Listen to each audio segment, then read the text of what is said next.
What's up, guys? Kyle Quad 4 here, bringing you guys my team analysis for the Pokemon Battles Association Season 3. So, if you guys don't know what this is, it is like a like the GBA, the Global Battles Association, with people like A-Drive, Shady Penguin, who else is over there? Yo Fizz, all those guys, they're in that league where you draft Pokemon and, once someone's drafted, you can't use that Pokemon. So just like if you ever played fantasy football, when you draft a player, they are on your team. No one else can use them. And so that's kind of what a Pokemon like league format, when you hear league format, or like draft league, that's what kind of they're talking about. Everybody, you pool all the Pokemon into one pool. Every Pokemon is assigned to a tier, and then you draft according to your tiers. If you have any free spots, free points, and so how ours works is, you have tier 1, 2, 3, 4, and 5. Megas are in their own tier. And so you'll draft a tier 1, a tier 2, 2 tier 3s, a tier 4, a tier 5, a mega Pokemon, and then you have 400 points to spend on 4, free spots is what they call them. And so tier 1 Pokemon are worth 180 points, tier 2 Pokemon are worth 120 points, tier 3 Pokemon are worth 100 points, tier 4 is 60, tier 5 is 40 points. And so however you want to divvy up 400 points, you can draft Formons, according to, the points you have and, what you have left and what you need on your team, all that stuff. So I had the 13th pick, I think, in the draft. And so I did not like that at all. I wanted to be towards the front or the middle. I like being in the middle or the front of any kind of draft league. So anywhere from pick like 1 to 7, if it's a 14-player or 14-team league, which is ours is, 7 to 1 is kind of where I want to be. Also, you can franchise a Pokemon, but it costs 40 points out of your free points. So if you wanted to draft, like, for example, I kept Keldeo. Keldeo was my franchise tagged Pokemon from my previous season's team. Okay, so season 2, I had Keldeo on my team. I decided to franchise Keldeo.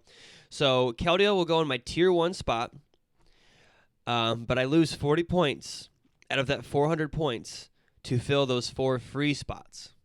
Okay, so now I only have 360 points to fill those 4 spots.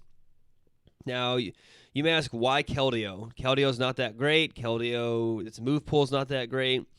Keldeo, I think, was first or second in kills last year in our league. Given it choice specs, given it a choice scarf,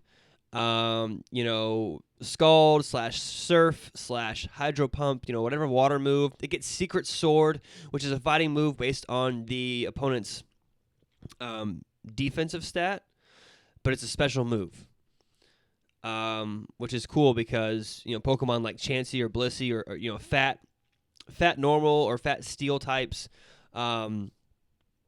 you do a ton of damage because it's based off of it's basically it's a special attack, but it's physical. It depends on the Pokemon's like physical defensive stat, if that makes sense. So Keldeo won me a lot of games last year. I went 8-3 last year, and so I felt, if I franchise someone, I can already start building my team. I don't have to rely on who's available to start my team building process in the draft. I wanted to have someone already, starting that process that I can build on when the draft started. So that's why I chose to keep Keldeo this year. And so with the 13th pick, I ended up trading. I traded 3 or 4 times Went from 13 to 10 to 8 to 5. I ended up with the 5th pick. Felt really good. Victini was the one that I wanted. Victini was the Pokemon that I wanted next. Keldeo and Victini are really, really good together. Their typings are very, very good together. They work together well. And so that would be the start of my Fire, Water, Grass core. And so I felt really good. Victini fell to 5, and so I snagged it up. And then in the second round, I didn't really see a grass type that I liked. I was really looking for an offensive grass type, like a grass poison, grass dark, something to really solidify, because Keldeo's is water fighting. Victini is fire psychic, and so then I wanted a grass poison, grass dark, grass like fairy. I wanted something that was an offensive threat, but there wasn't anything available. Wasn't anything that I wanted to reach for that early in the draft. But then I noticed that Ferrothorn was available, and I thought, this is ridiculous. Ferrothorn eats up almost all of Victini and Keldeo's weaknesses. They all work together very, very well. Ferrothorn can be my rock setter. It can leech seed. It can protect, the whole leech seed protect stall. With either, it has iron barbs. You can give it the rocky helmet, leftovers. It can be a nuisance. And so I felt that Ferrothorn would be a ridiculous, third piece to my Fire, Water, Grass core, and also it's Steel, so then I could start a Steel, Fairy, Dragon core. And that was kind of my overall goal for the draft, was to get each core, so Fire, Water, Grass, and then a Steel, Fairy, Dragon core. And then my last couple Pokemon would be my Mega, my any kind of hazards, my Healer, my Cleric, and then like a setup. So I basically filling in what I needed, whether it be a hazard setter, whatever. So, or, something that would give me a type advantage or help me with a weakness or whatever. And so that was the overall thought process for my draft. Because last year I had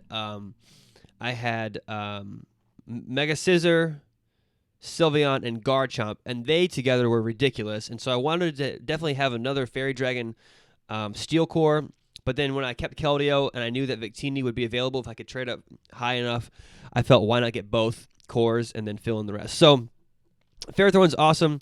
Next was Togekiss. And so, as you can see, Victini had to go in my free spot, so that was 180 points that goes into my first free spot. Ferrothorn was Tier 2, and so that goes into my Tier 2 spot. And then Togekiss, also Tier 2, so that's 120 points that I had to put in my second free spot. So, the free spots are filling up. My points are kind of depleting. I already knew going in that I wanted to go for a lower tier Pokemon, and how that works is the lower tiered Mega, So Mega Pokemon, they're divided up into tiers themselves. And if you draft anything lower than a tier 1 Pokemon, you get points that go back into your free spots point bank, basically. And so if you get a tier 2, it gives you like an extra 20 or 40 points. A tier 3 gives you like a 40 or 60. I can't remember exactly. But if you get a tier 5, you get plus 80 points. Yeah, I think that's what it is. So 20, 40, 60, 80. So you get a plus 80 in that free spot bank. Okay, so Keldeo took 40 of my points, so I was down to 360.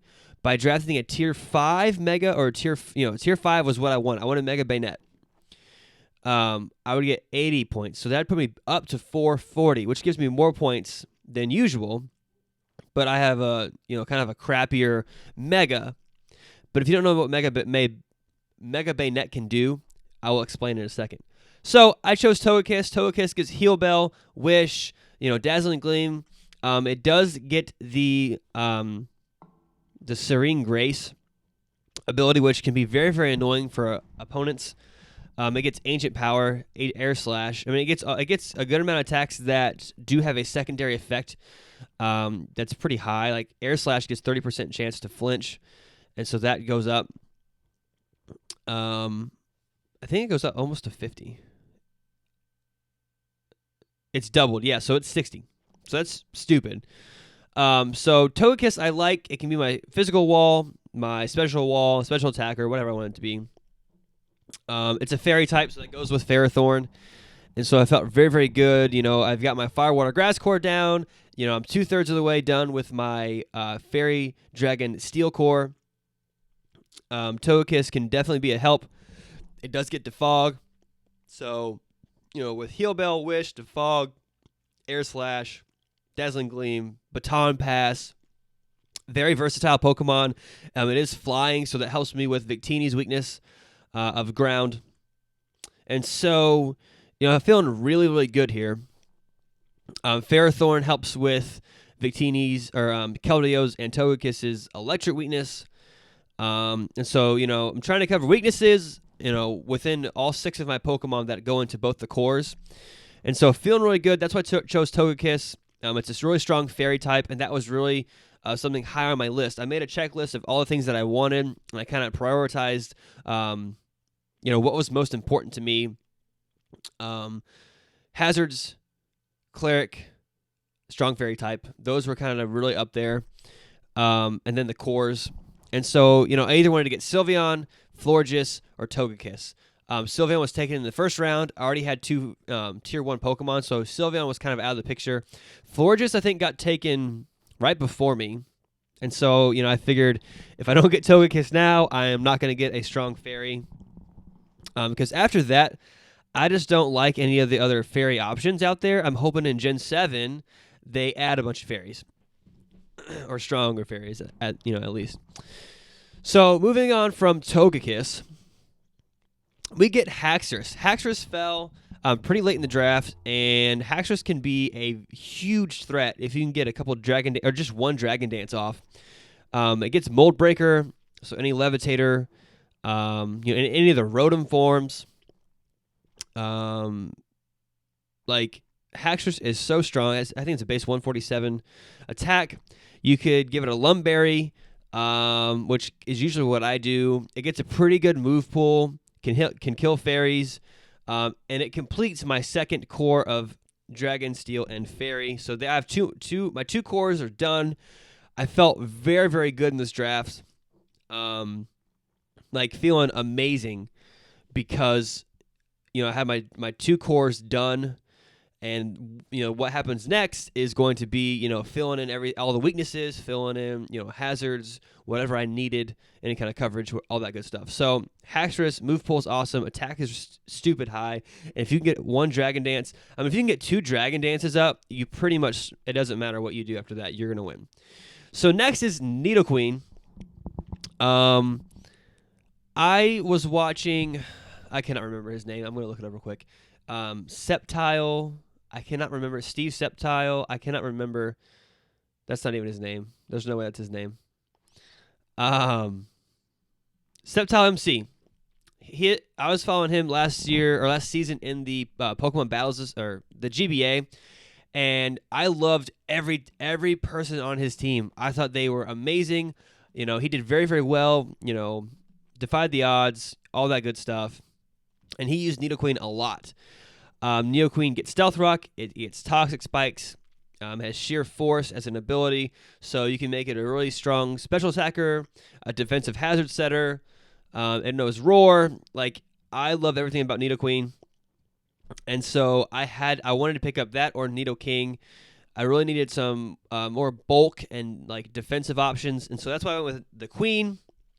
Very, very happy to have her on the team. Like I said, she gives us a lot of hazards, gives us another strong special attacker, and that is why I chose her to kind of fill in a few things on my list. And so going to the second team here, Electros. Now, I'm going to kind of skip over that. I'm going to start on this end. Mega Bayonet, I got it. And I'm so glad I took it when I drafted it, because the two spots after me, that guy was going to take it. And if Mega Bayonet is gone, this whole draft kind of falls apart, because I'm relying heavily on Mega Bayonet to be a pretty big threat when it comes to statuses. It gets Destiny Bond. It is a ghost typing. It gets Prankster as its ability. And so its move pool is just really, really good. It gets Cotton Guard, Calm Mind, Destiny Bond. It gets Hex, Knockoff. It gets Pursuit, Shadow Claw, Shadow Sneak, which is amazing, Sucker Punch, Taunt, Toxic, Trick, Will-O-Wisp. Trick doesn't matter. Will-O-Wisp, Toxic, and Thunderwave. Like, it gets all three of those, along with Destiny Bond. Its stats are not good. That's why it has the Prankster ability, so it can go first, burn someone, paralyze someone, poison someone, and then if you're going to die next turn, or faint next turn, whatever you want to call it, you can go with the Destiny Bond. But it does get Pursuit and Shadow Sneak, and Sucker Punch. Base 165 attack is pretty good. So Bayonet kind of solidifies, like, it's just utility where I can status somebody. If we want to go Destiny Bond, just a 1-for-1. I like Bayonet. It fits the team as just like a role player. It's not going to be my superstar like Victini or Keldeo. It's just playing a role, helping me get some status, inflict some statuses, get some damage off with Shadow Sneak, Pursuit, all that good stuff. And so now we'll go back to Electra. So Electros was my last pick in the draft. I needed an electric type. It gets Levitate as its ability.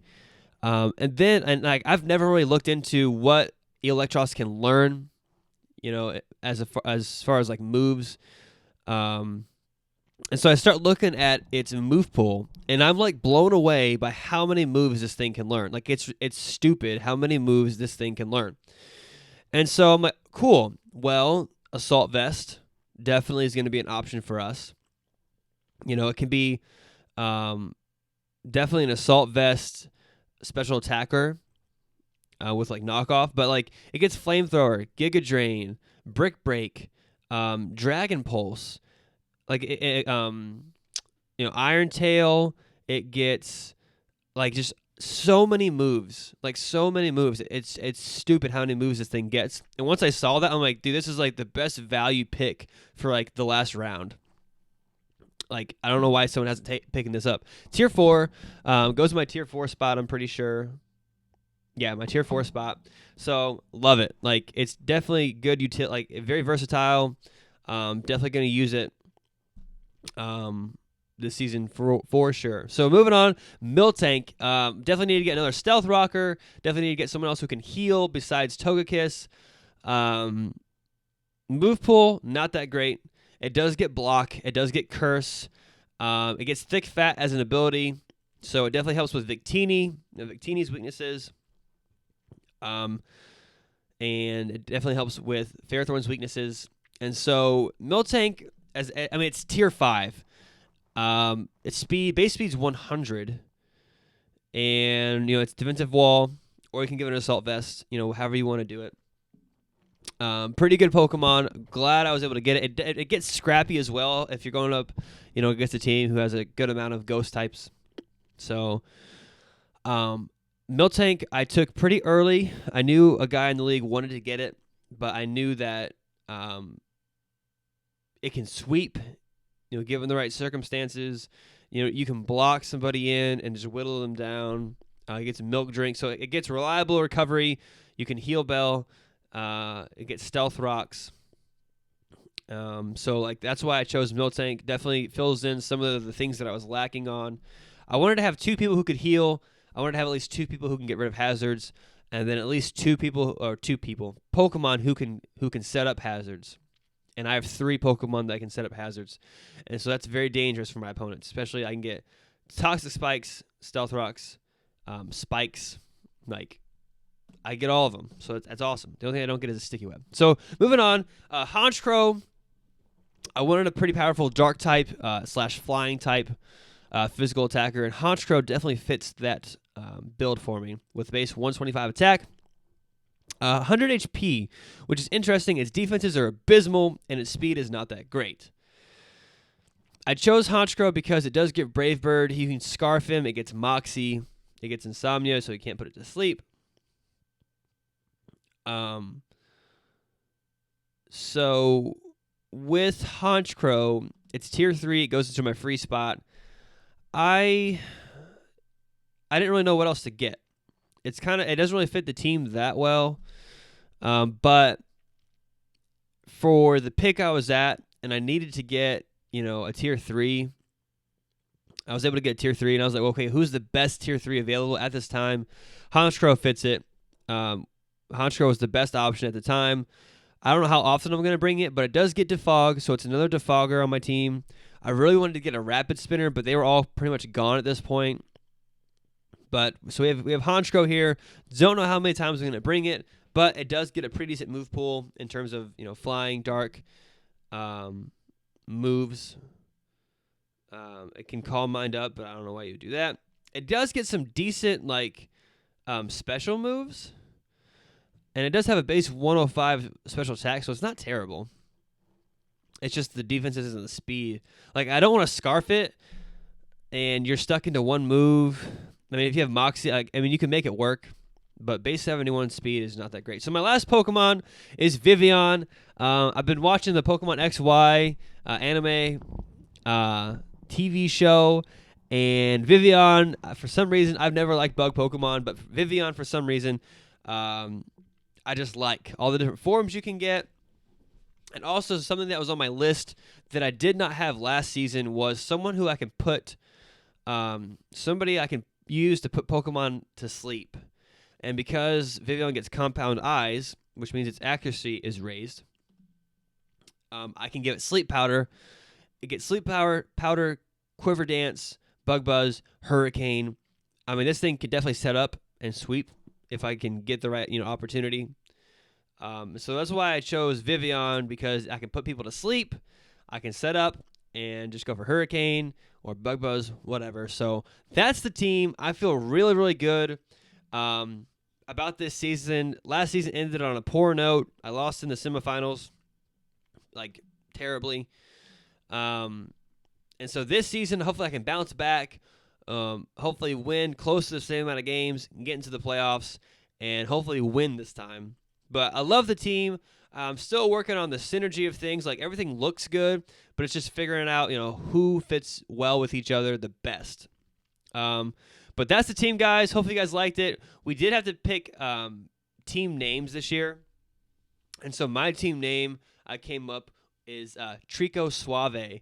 My wife helped me pick out the name, and so I went and picked up a Trico doll. So Trico Suave is our team name. Everybody will definitely have nicknames eventually on the team. So look forward to putting my matches onto YouTube. Look for those videos, guys, soon. And with everything said, I hope you guys have a great day. I'll see you guys next time. Later.